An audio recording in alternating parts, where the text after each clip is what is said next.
Bom, e aí vamos começar chamando uma pessoa que eu tenho assim, ter todo cuidado, porque eu fico emocionada, sabe, gente? É uma pessoa que me inspira desde o primeiro minuto que eu a encontrei na Unicamp, né? Ainda era assim, aluna ouvinte, sabe aquela coisa de tentar encontrar um espaço? E aí a gente se depara com pessoas que a gente só ouve falar, né? E aí tem a oportunidade de sentar e ver que é gente como a gente, que tem uma generosidade em relação a compartilhar conhecimento, que é absolutamente admirável. Então eu tenho o prazer de antes falar o currículo dessa pessoa, antes de chamá-la, que é a nossa convidada, a primeira convidada da manhã, que é Rosaura Soligo, professora, formadora de professores, mestre e doutora pela Faculdade de Educação da Unicamp, integrou a equipe de Paulo Freire, quando foi secretário da Educação na capital paulista, coordenou a Escola Cooperativa da cidade de São Paulo, fundada por pais de alunos, assessorou projetos de formação continuada e reorientação curricular em várias secretarias de educação e no MEC, com destaque para o programa de formação de professores alfabetizadores. Atualmente ela desenvolve grupos independentes de formação continuada, cursos de extensão na Unicamp e assessoria para instituições educativas públicas e privadas. E aí então eu chamo com muito carinho a professora Rosaura Soligo, que trará para nós uma exposição com o tema Alfabetização Inicial. O que a ciência tem a ver com isso? Por favor, um carinho muito especial. Em fã-clube. Seja muito bem-vinda. Eu vou te orientar. Como nós estamos adiantados, você tem 40. Tá bom? Vai. Aqui pra frente, isso. Volta isso mesmo. Testou? Fique à vontade.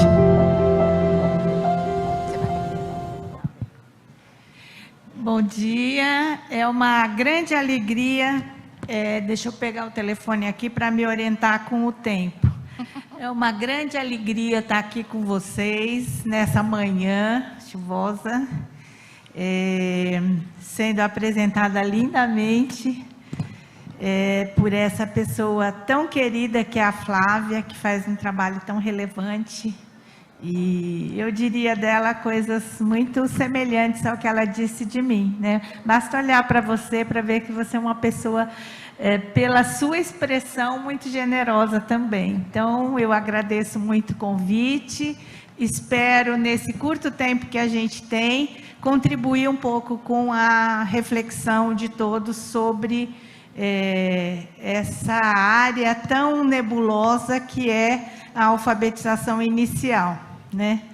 A história da educação talvez tenha nos trazido uma marca que não é muito positiva, que é de funcionar muitas vezes com base no achismo, como a gente costuma dizer, né? Então, pode ser que seja bom assim, achamos que assim é melhor, certamente dessa maneira dá mais certo, mas sem muita fundamentação em boa parte dos casos, né?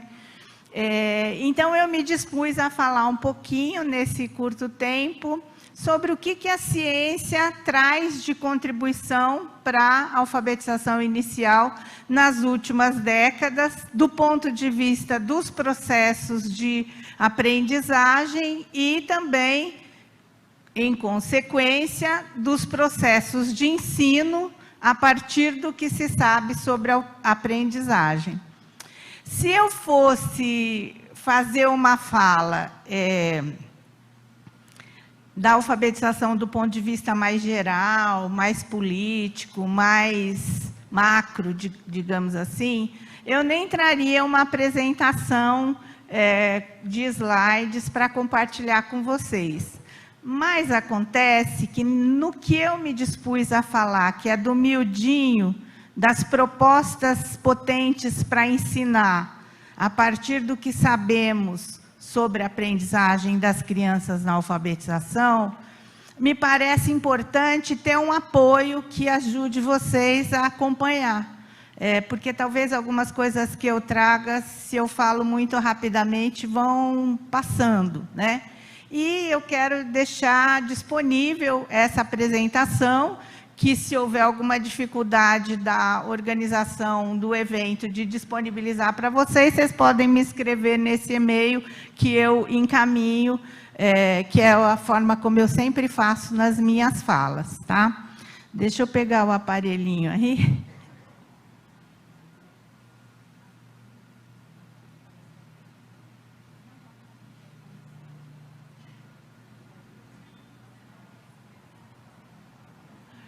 Eu estou me orientando aqui, porque quando a gente vai falar pouco, tem que ser tudo muito combinado para ser útil, para ser relevante e tal. Bem, a primeira coisa que eu quero dizer para vocês sobre as contribuições da ciência para a alfabetização inicial é que não existe nenhum estudo, nenhuma pesquisa, nenhuma observação de comunidades de profissionais ou de pesquisadores que se dedicam à aprendizagem, ao ensino ou ao uso de tecnologias na educação, que indique que é possível alfabetizar crianças em 6 meses com um aplicativo de celular. Esse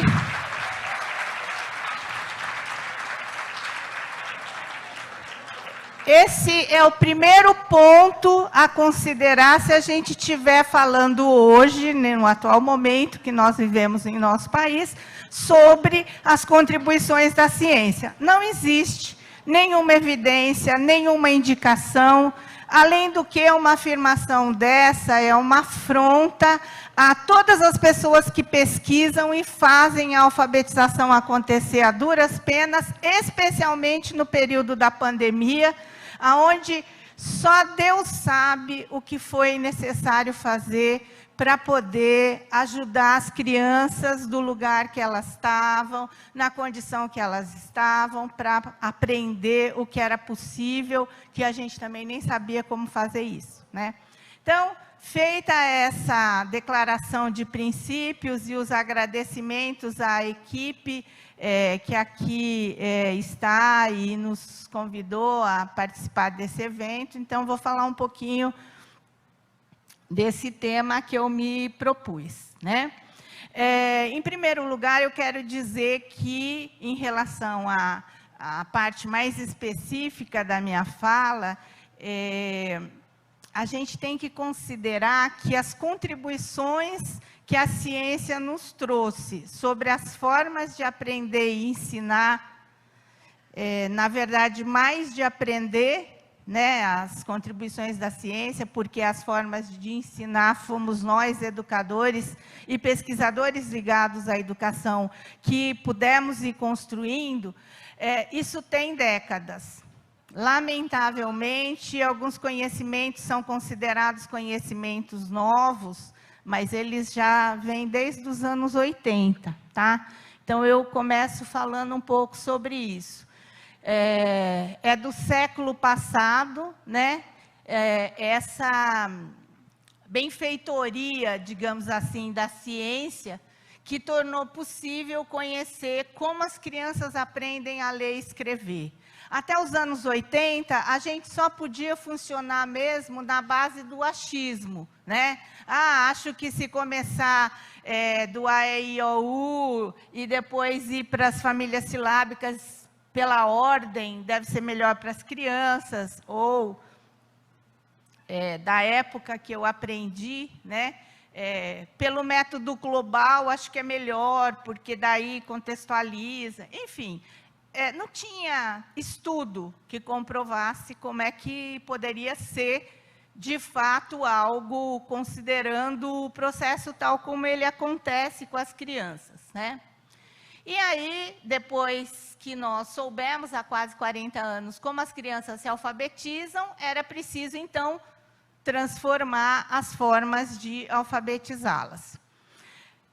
Eu vou destacar um aspecto, né, trazido nessas pesquisas dos anos 80, e aí eu destaco especialmente a chamada psicogênese da língua escrita, que foi uma pesquisa que depois foi publicada no Brasil, como um livro do mesmo nome, né, que é resultado da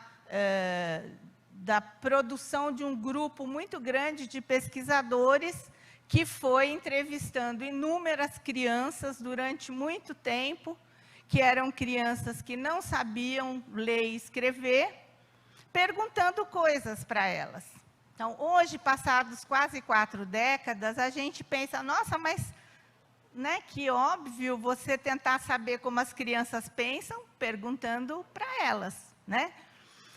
Então, tudo que é descoberto na área da ciência, depois passa a ser natural, dá a impressão que, claro, deveria ter sido sempre assim, mas não é dessa maneira que ocorre, né? Então, se descobriu coisas muito interessantes, né, a partir da pesquisa da época.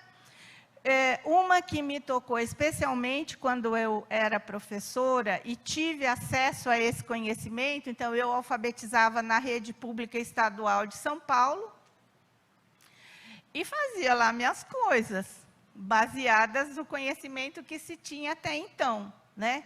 Então, eu utilizava o chamado, na época, método Paulo Freire, que era a ideia de você ter palavras que fossem significativas no grupo de alunos, né? Sejam eles crianças, como era meu caso, ou adultos, como era o caso que o professor Paulo Freire trabalhou de início, e aí partia aquelas palavras significativas em sílabas, criava outras, ia fazendo lá todo o trabalho possível para, enfim, para tentar ensinar as crianças.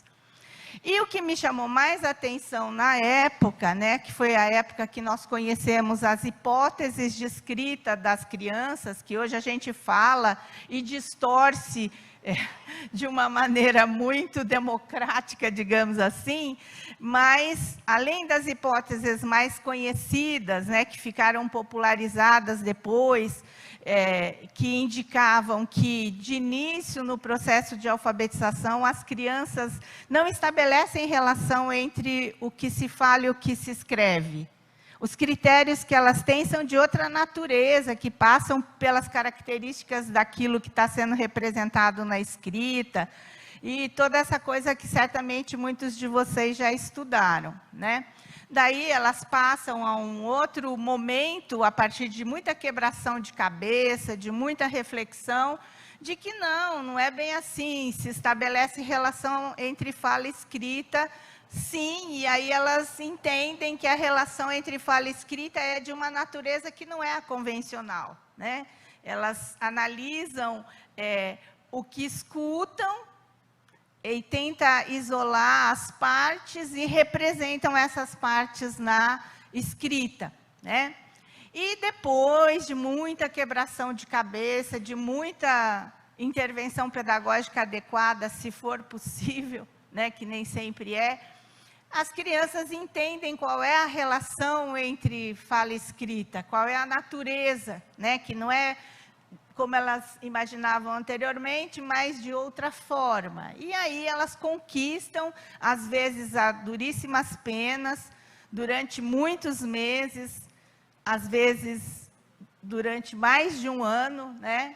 Porque a relação entre o conhecimento da professora que alfabetiza e o desempenho dos alunos é uma relação muito estreita. Quanto mais a professora é sabida dos processos de aprendizagem, mais as crianças vão ter boas propostas, boas intervenções, boas perguntas que ajudam a pensar e tudo mais. Então, nesse processo, né, de construção de conhecimento sobre como é a escrita, se chega finalmente à compreensão de que a escrita representa a fala exatamente da maneira como representa. A gente fala nesse momento que as crianças conquistaram a alfabetização inicial. embora estejam dentro de um processo de alfabetização maior, que se segue ao longo da vida e tudo mais. Então, eu estou dizendo dessas hipóteses, que são aqui que vocês certamente já conhecem de muito tempo, né? Se convencionou chamar essa primeira hipótese de que a criança não estabelece relação entre o que se fala e o que se escreve de hipótese pré-silábica, depois de hipótese silábica, silábico alfabético, alfabético. Isso aí são nomes que circulam, que vocês certamente conhecem, e a pesquisa ela foi de autoria, principalmente da doutora Emília Ferreiro, da doutora Ana Teberoski, e de um conjunto enorme de colaboradores também, porque se entrevistou inúmeras crianças em circunstâncias diversas e tal. Tudo isso para dizer que o que a mim chamou mais atenção na época, nem foram essas hipóteses todas que eu achei encantadoras, fui testar com os meus alunos do ciclo básico inicial, que era a turma que eu tinha no Estado, né, na Secretaria Estadual, na época, lá em São Paulo. E o que me chamou a atenção foi que a maioria das crianças acredita que menos de 3 letras, em média, não dá para ler. Isso, para mim, foi impactante. Por quê? Porque eu ensinava com sílabas simples, consoante vogal. Esse conhecimento produzido na década de 80, portanto há quase 40 anos, joga por terra tudo que a gente fazia focado na sílaba, começando pelo A, E, I, O, U, e com a crença desprovida de evidência científica de que na sequência era melhor trabalhar com as sílabas simples, para chegar nas complexas só depois, né? Quer dizer, se a gente tem a nosso dispor um conhecimento científico que comprova que as crianças não acreditam que se possa ler 2 letras ou uma, que, em média, as crianças aceitam que, para ser legível, precisa ter 3. Em alguns casos, há crianças que precisam de 4 para considerar legítima a possibilidade de leitura. Como ensinar pelo A, E, I, O, U, daí por diante, ou por sílaba simples? Então, há quase 40 anos, há um conhecimento científico que nos mostra que não é possível. Eu fiquei tão impactada na época que eu fui conversar com várias das minhas crianças para tentar entender se era verdade mesmo, porque eu pensei, não é possível, né, que há décadas se ensina de um jeito que vai na contramão do conhecimento que as crianças têm, que elas que pode ser mais fácil para elas compreenderem, né? Então, eu me tornei uma formadora de professores alfabetizadores, desde então, para ajudar os professores, naquilo que me era possível nos grupos de formação, a refletir sobre isso. Porque esse conhecimento científico, ele vai na contramão de tudo o que é estabelecido do ponto de vista da alfabetização inicial, que era, na época, e lamentavelmente que continua sendo em muitas instituições até hoje. Então, cabia a nós, educadores, a mim, alfabetizadora na época, né, final dos anos 80, início dos anos 90 do século passado, nos juntarmos em grupos, em comunidades, para poder pensar, bom, então, como é que nós vamos ensinar agora? Porque o conhecimento estava disponível, mostrando como as crianças aprendem. Agora, como ensinar, era com a gente, né? Então, aqui existe, e eu vou disponibilizar, como eu disse para vocês, todos os procedimentos que hoje sabemos que são procedimentos necessários para que as crianças aprendam a ler e escrever. Nenhuma prática de alfabetização terá êxito se não trabalhar permanentemente com as crianças esses procedimentos que aqui estão, né? Então, vocês verão que tem uma base azul clarinha. Por quê? Porque mesmo aqui, nessa linha do meio, como na linha final, o que está em questão são as mesmas, os mesmos tópicos, né? Os mesmos procedimentos acima.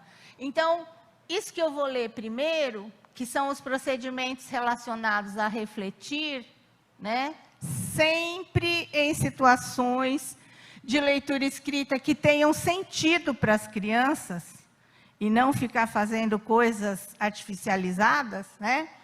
Refletir nessas situações sobre o quê? Sobre a relação oral-escrito, sobre as características da escrita, quando se mostra onde está escrito, então, lendo para as crianças e dizendo, olha, aqui está o nome do livro, que eu vou ler para vocês, esse é o nome do autor, ou da autora, aqui está escrito a editora, aqui está escrito, sei lá o que se tenha na capa do livro, né?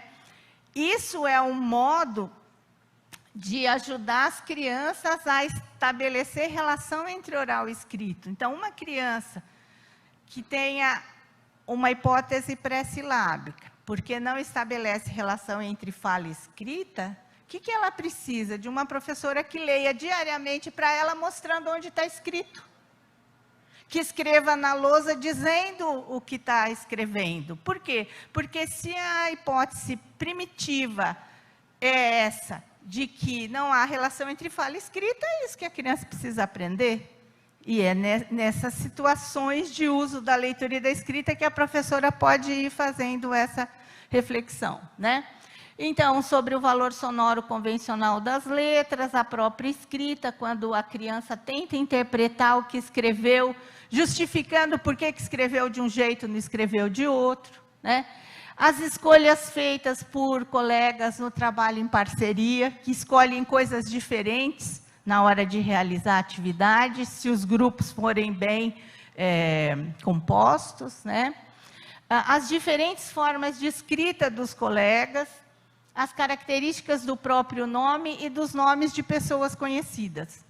Então, isso é o conjunto de procedimentos básicos que tem que estar na prática de toda professora alfabetizadora diariamente. Tem que ter atividades em que as crianças façam uso desses procedimentos, para que elas desenvolvam cada vez mais a sua reflexão sobre como se escreve. Aí tem um bloco de procedimentos relacionados à escrita e à leitura. A escrita, usando esses procedimentos acima, mas aí acrescenta-se escolher quantas e quais letras são necessárias para escrever. Isso é fundamental, que as crianças possam fazer isso, ao invés de ficar repetindo, copiando, reproduzindo, né? A alfabetização inicial, descobrimos, é um processo de produção de conhecimento e não de reprodução de modelos. Essa diferença parece pequena, mas é grandiosa, né? Fazer uso do conhecimento e dos recursos disponíveis para escrever sempre da melhor forma que conseguir.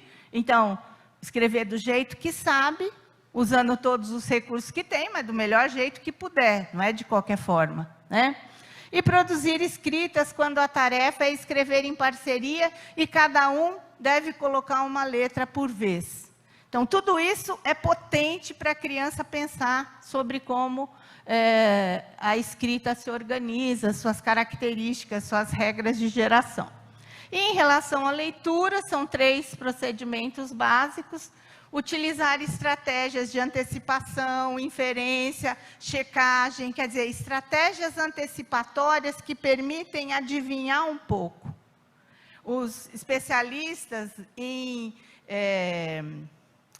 processos de leitura nos ensinam, já também há muitas décadas, que um bom leitor, diante de um texto não muito complexo, lê em média metade só do escrito. O restante do tempo ele faz uso de estratégias antecipatórias, né? Que são essas que aí estão. Ajustar o que sabe que está escrito com a própria escrita. Olha, aqui está escrito lá em cima do piano tem um copo de veneno. Acha para mim onde está escrito veneno, né? Então, são situações que colocam em questão o uso dessa necessidade de ajustar o oral ao escrito. E utilizar todo o conhecimento e os recursos disponíveis para fazer suposições sobre o que pode estar escrito e encontrar palavras... desculpe. Em textos poéticos e em listas significativas, enfim, né? Então, isso aqui é o que hoje sabemos que é fundamental orientar toda a prática de alfabetização inicial, as atividades, a seleção das propostas e tudo mais.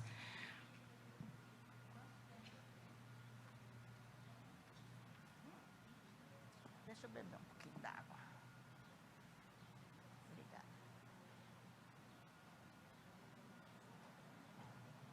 Bom, se é assim, tá bom. Quais são as propostas de alfabetização inicial, então? Lembrem-se que eu estou falando especificamente da alfabetização inicial. Não estou falando dos grandes contextos, porque eu tinha que falar em 40 minutos de um pedaço da alfabetização, então eu decidi falar desse pedaço. Tá? Então, não estou falando das práticas de uso da leitura e da escrita, da leitura para os alunos, que tudo isso é fundamental, né? Da produção dos alunos para que o professor escreva, seja escriba. Tudo isso é importantíssimo, mas não é disso que eu estou falando aqui nesse curto tempo. Então, quais são as propostas de alfabetização inicial?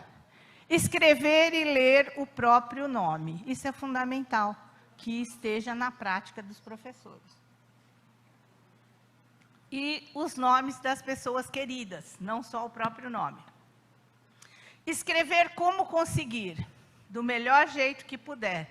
Então, não tem problema escrever errado, não tem problema escrever faltando, tudo isso é muito importante para exercitar a própria escrita.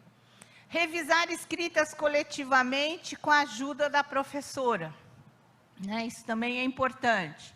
Encontrar palavras em versos de textos conhecidos.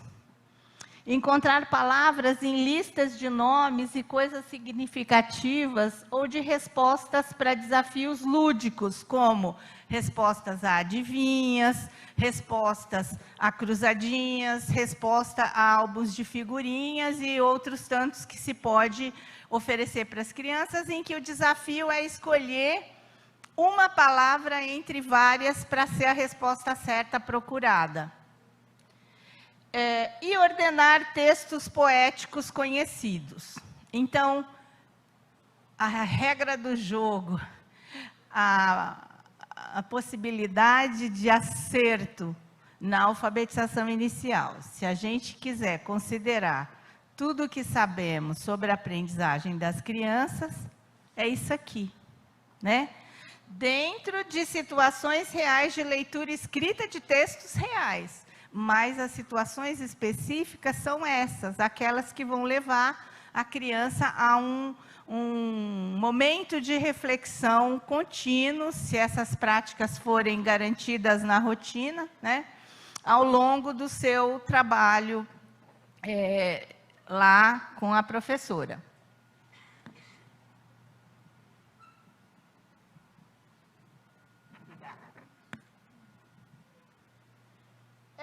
Essas propostas nada têm a ver com a crença de que ler é decodificar.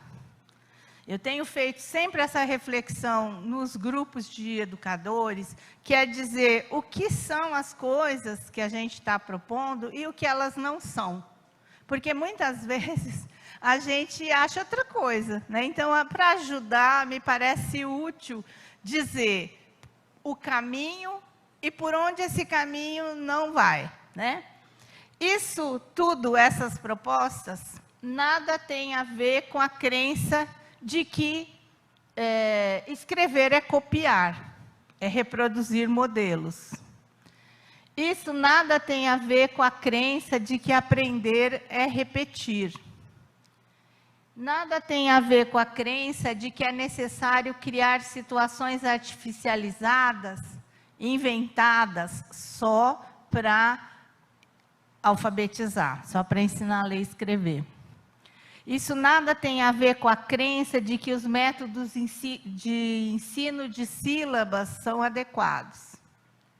Nada tem a ver com a crença de que o treino de sons das letras é um bom caminho. Nada tem a ver com a crença de que as atividades de uso da leitura escrita vêm depois de aprender a ler e escrever.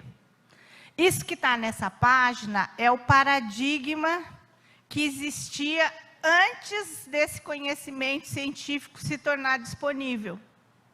E que perdura até hoje, nós sabemos. Muitas das práticas de alfabetização estão apoiadas nessas ideias aqui, né? Por quê? Porque um paradigma não muda de uma hora para outra. São quase 4 décadas batendo na mesma tecla. Muitos de nós formadores já estamos cansados de repetir nos encontros os mesmos temas, né? Mas as pessoas são outras e eles são necessários de serem abordados. Então, o que se coloca na alfabetização desde os anos 80 é uma mudança de paradigma, uma revolução nas ideias que davam sustentação às práticas. Porém, essa mudança de paradigma em relação aos processos de aprendizagem não teve ainda força suficiente para transformar as práticas de ensino. Essa é a grande questão, o grande desafio que nós temos, é o grande desafio da formação de professores alfabetizadores, o grande desafio dos coordenadores que assumem a tarefa de fazer formação dos educadores nas escolas, né? Então, esse é o paradoxo que vivemos hoje. A ciência trouxe um conhecimento essencial que permitiu entender o que acontece com a aprendizagem, mas não teve força suficiente até agora, por todas as razões que vocês sabem muito bem, né, que pudesse, de fato, ser suficiente para transformar a crença sobre como deve ser o ensino. Então, aqui eu fiz uma comparação de 2 modelos, né? O conhecimento científico, que nos faz crer que essas imagens são imagens de satélite, fotografias do nosso planeta, né? A gente olha e tem certeza absoluta que isso aí é verdade, não é uma invenção, né? Mas há quem tenha a crença de que a Terra é plana. Portanto, né? Fazer o quê? 11 milhões, minha gente, 11 milhões de brasileiros acreditam que a Terra é plana. É 7% da população do nosso país. Então, é uma coisa que a gente tem que considerar que tem a ver conosco e com o que a gente faz na escola, né? Talvez a gente tenha que desfocar do específico, do específico, do específico só e começar a incluir outras coisas no ensino para que a gente não tenha uma legião de pessoas no nosso país que acredita que a Terra é plana, que alguma hora vai chegar na ponta e a água do oceano vai cair. Isso é 11 milhões de brasileiros. Eu tenho palpitação quando eu leio uma matéria dessa, sabe? Então, aqui tem o link, né, da pesquisa, que já nem é recente, é de 2019, publicada ali de novo pela Gazeta do Povo em 2021. Gente, a Terra não é plana, tá? Já que estamos falando de ciência. Então, na escola, como vocês sabem melhor do que eu, porque eu não estou na escola nesse momento, né? As crenças ainda dominam a cena, lamentavelmente. E aí eu encerro dizendo que a capacidade de ler é de importância tão essencial na vida das crianças, né? Que a aprendizagem inicial da leitura geralmente sela o seu destino para sempre em relação à vida acadêmica.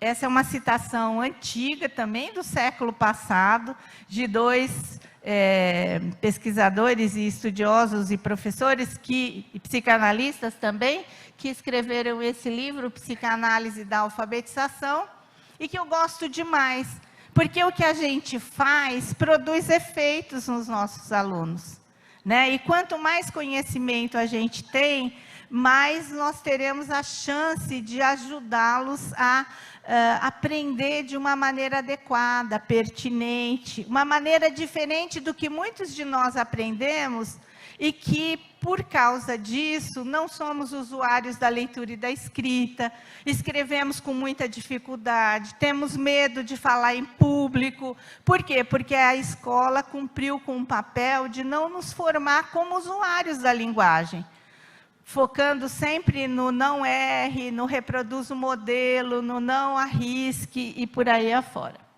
E, por fim, aqui os contatos, minhas páginas na internet, todas as coisas. Nesse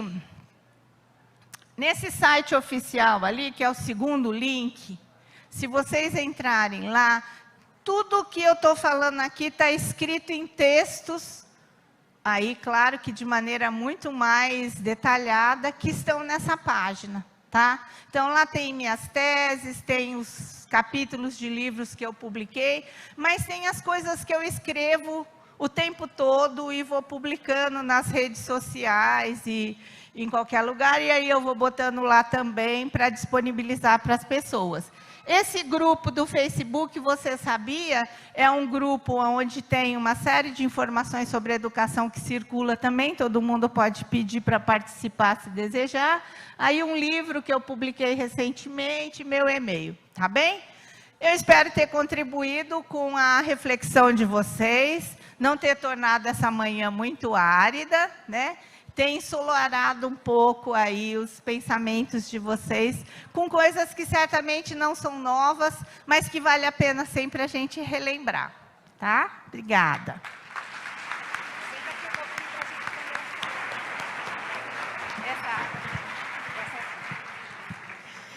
A Rosaura começa a nossa manhã, depois da gente ter tido o alívio da música e da poesia, com uma provocação enorme, que é um incômodo para todos nós que trabalhamos com educação. A educação formal, a educação institucional, ou seja, aquela que a gente faz nas escolas, nas universidades, nos centros de educação infantil, não pode negar a ciência. Não pode. Isso é inadmissível, né, Rosaura? Não dá. E, de fato, o que você traz para nós, que essa mudança de paradigma, que leva tantos anos para acontecer na educação, acho que talvez a educação seja a área em que as transformações e as mudanças levem mais tempo. Muito mais, por exemplo, do que a medicina, né? Se a gente olhar, ontem eu estava comentando isso, se a gente pegar o ultrassom do meu filho, eu mal via o que estava acontecendo. Alguns anos depois, vem a imagem em 3D. Então, os processos de transformação e de avanço em outras áreas são muito mais rápidos.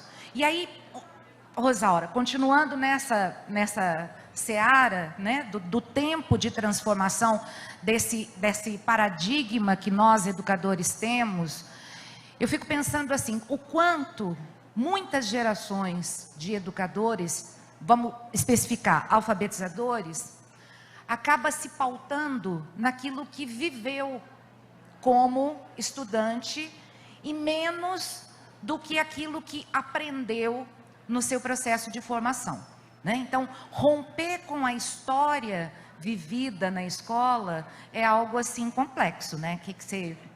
É muito complexo pelo seguinte, nós somos os profissionais, os professores, que conviveram com o mesmo profissional que ele escolheu ser durante a vida toda, né? Então, se nós entramos na educação infantil, tivemos esse privilégio de ter 3 anos de educação infantil, 8 anos, que era 8 na nossa época, de ensino fundamental, 8 e 3, 11. 3 anos de ensino médio, 14. Mais 4 anos do ensino universitário, se não tiver feito nenhuma pós-graduação, nós tivemos contato quase que diário, durante quase 20 anos, com o professor. Ainda que os professores que nos ensinam não tenham a intenção de comunicar metodologias para nós, mas sim conteúdos, é isso que a gente aprende no convívio diário com professores. Nenhum profissional convive com o profissional que ele se tornou durante tantos anos na vida. Então, isso é de uma potência cultural grandiosa para nos tornar conservadores. Então, eu costumo dizer o quê? Que a nossa única solução na educação, com os desafios que a gente tem, com os problemas que a gente tem, com as dificuldades que a gente tem, que não são poucas, é nos constituir em coletivos. Só o coletivo pode nos salvar. Porque sozinho, gente, ninguém dá conta, é muita coisa. Tem que ter uma escola com projeto, tem que ter um coordenador que assume a tarefa de ajudar os professores a pensarem em colaboração uns com os outros, a produzirem conhecimento uns com os outros. Eu digo que a minha religião na educação é pautada em 2 doutrinas: trabalho coletivo e propostas compartilhadas. Sem isso, gente, é muito duro. O caminho das pedras é muito grandioso. Para mim, a única solução é essa, é encontrar possibilidades de convívio com os pares para ir pensando junto, planejando junto, encontrando soluções juntos. As colegas que me antecederam foram contando dos GTs, da contribuição que elas pensam que pode ser interessante a partir do que discutem. É o único jeito, né? Porque, Flávia, você tem razão, a educação é uma área muito conservadora, muito. As escolas são conservadoras, tudo chama para manter o que é. Se a gente quiser romper com o estabelecido, não vai ser de peito aberto sozinho, vai ser se constituindo em grupos na escola, em movimentos assim como esses, né, de juntar gente de várias instituições, porque senão não tem, é uma fantasia a gente achar que sozinho é possível dentro de uma instituição que está toda olhando para outro lado, né? Tem que, o primeiro passo é se juntar, eu acho isso. É isso, né? A cooperação, a colaboração precisa fazer parte da nossa vida, né? Às vezes a gente ainda encontra na escola aquele fazer solitário, ou pior do que o fazer solitário, é aquela competição entre os educadores. Não sei se isso faz parte da realidade de vocês, ou só lá da minha cidade. Não faz, aqui em Campinas não tem isso, né? Acho que não tem, Rosaura. Mas enfim, a ideia é que a gente faça do nosso fazer educação, né, um ser educação também.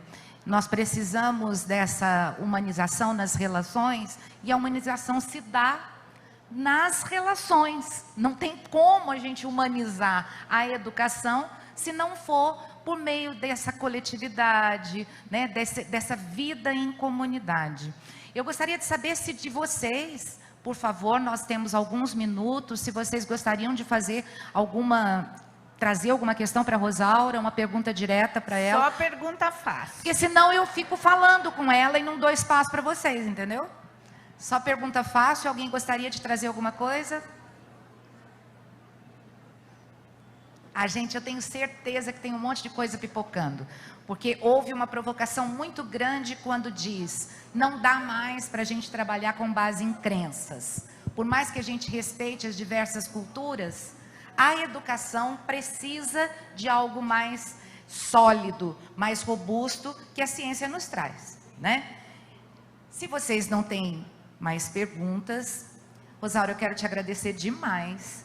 Também não recebi nenhuma pergunta pelo pessoal que está nos assistindo, pelo YouTube. Por favor, nós temos essa possibilidade de vocês enviarem, né? Mas é que eu acho que o pessoal está num processo de aquecimento, sabe? Eu espero que eu não tenha dito nenhuma barbaridade, que é por isso que eu produzi um silêncio.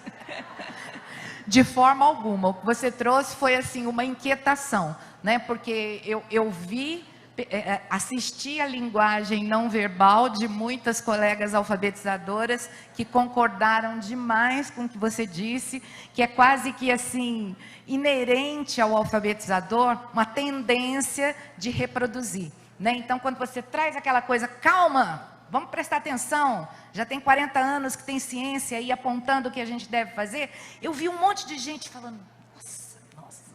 Então, assim, há concordância disso. O que a gente precisa é estar muito unido, né? Muito junto e buscando e se complementando e dando voz, né? Dando espaço para as crianças, porque elas ensinam a gente o caminho do melhor ensino. Essa é a ideia, né? Rosaura, muitíssimo obrigada. Obrigada mesmo. Eu que agradeço. Eu só quero dizer uma coisa que toda vez que eu falo em público eu digo, e quando eu não digo as pessoas ficam falando, será que ela não vai dizer isso? Eu vou dizer. É uma frase que eu tenho há anos repetido. Todo profissional mora dentro de uma pessoa. Todo aluno mora também. E só essa consciência amorosa poderá salvar a escola. É o que eu penso. Obrigada, viu? Obrigada, minha querida. Obrigada mesmo, viu? E eu quero pedir desculpa por não permanecer no evento até o fim, mas eu tinha uma outra palestra na sequência e eu só aceitei por conta da insistência do grupo, né, e da importância do evento, porque eu passei muito tempo fazendo atividades online e justamente hoje eu tenho 2 atividades presenciais, uma em outro município. Então eu lamento muito não ficar até o fim do dia, que ia ser um prazer compartilhar aqui com vocês, tá? Um abraço, muito obrigada. Obrigada a você.